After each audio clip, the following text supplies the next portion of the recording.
నమస్తే, welcome to special focus. Anil అంబానీకి మంచి రోజులు కొనసాగుతున్నాయి. ఎక్కడ చెయ్యి వేసినా విజయాన్ని అందుకుంటున్నాడు. ఇప్పుడు అతనికి కోల్కతా హైకోర్టు నుంచి పెద్ద ఊరట లభించింది. పశ్చిమ బెంగాల్కు చెందిన దామోదర్ వ్యాలీ కార్పొరేషన్తో 780 కోట్ల మధ్యవర్తిత్వ వివాదంలో రిలయన్స్ ఇన్ఫ్రాస్ట్రక్చర్ లిమిటెడ్కు అనుకూలంగా తీర్పును కోల్కతా హైకోర్టు సమర్థించింది. Anil Ambani group company stock మార్కెట్కు ఈ సమాచారాన్ని ఇచ్చింది.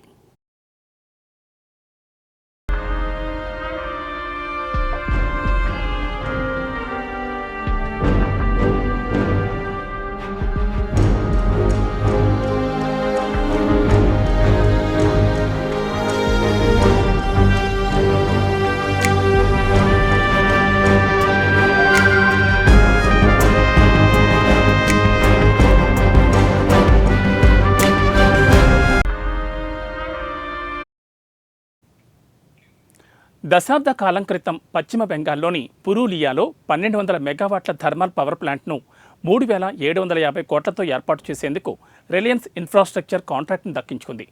వివాదాలు, ఇతర కారణాల వల్ల ప్రాజెక్ట్ ఆలస్యమైంది. దీని కారణంగా డీవీసీ రిలయన్స్ ఇన్ఫ్రాస్ట్రక్చర్ నుండి పరిహారం కోరింది. అయితే రిలయన్స్ ఇన్ఫ్రాస్ట్రక్చర్ దీనిని సవాల్ చేసింది. 2019లో ఆర్బిట్రేషన్ ట్రిబ్యునల్ కంపెనీకి అనుకూలంగా తీర్పునిచ్చింది. కంపెనీకి 896 కోట్లు చెల్లించాలని డీవీసీని ఆదేశించింది.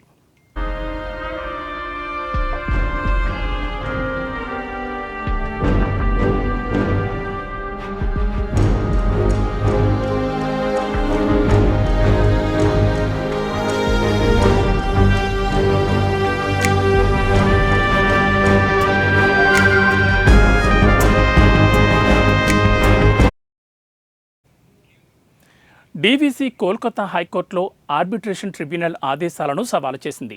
దానిని కోర్టు తిరస్కరించింది. September 29, 2023 Raghunathpur thermal power plant మధ్యవర్తిత్వ తీర్పును సవాలు చేస్తూ దామోదర్ వ్యాలీ కార్పొరేషన్ సెక్షన్ 34 కింద దాఖలు చేసిన పిటిషన్పై Kolkata high court division bench September 27, 2024 తన తీర్పును వెలువరించింది.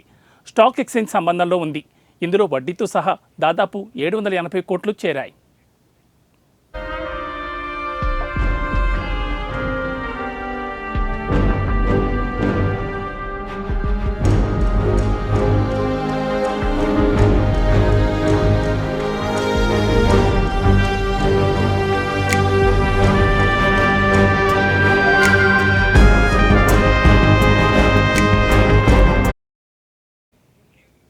ఫ్రీ అలాట్మెంట్ వడ్డీ ఉపశమనం, బ్యాంక్ గ్యారంటీ మొత్తం 181 కోట్లకు తగ్గింపు మినహా ఆర్బిట్రేషన్ అవార్డును కోర్టు సమర్పించిందని, ఇది మొత్తం 780 కోట్లకు చేరిందని కంపెనీ పేర్కొంది.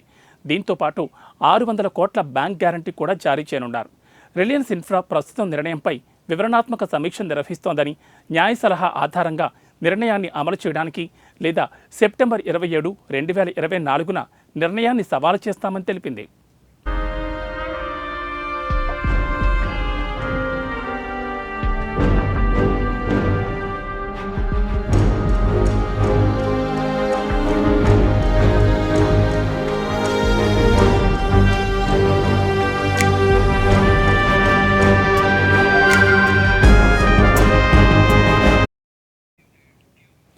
అనిల్ అంబానీకి ఇచ్చిన ఈ రిలీఫ్ కారణంగా సోమవారం రిలయన్స్ ఇన్ఫ్రా షేర్లలో పెరుగుదల ఉండొచ్చు.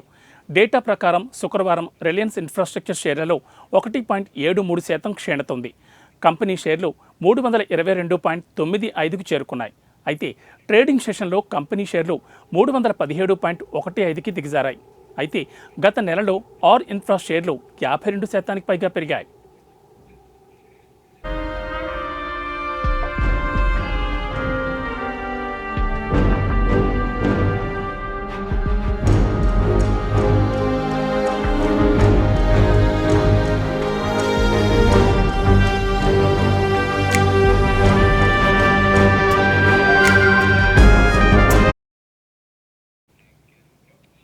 ఇది ఇవాల్టి 1 టీవీ స్పెషల్ స్టోరీ. మరో అంశంతో మళ్ళీ కలుద్దాం. నమస్తే.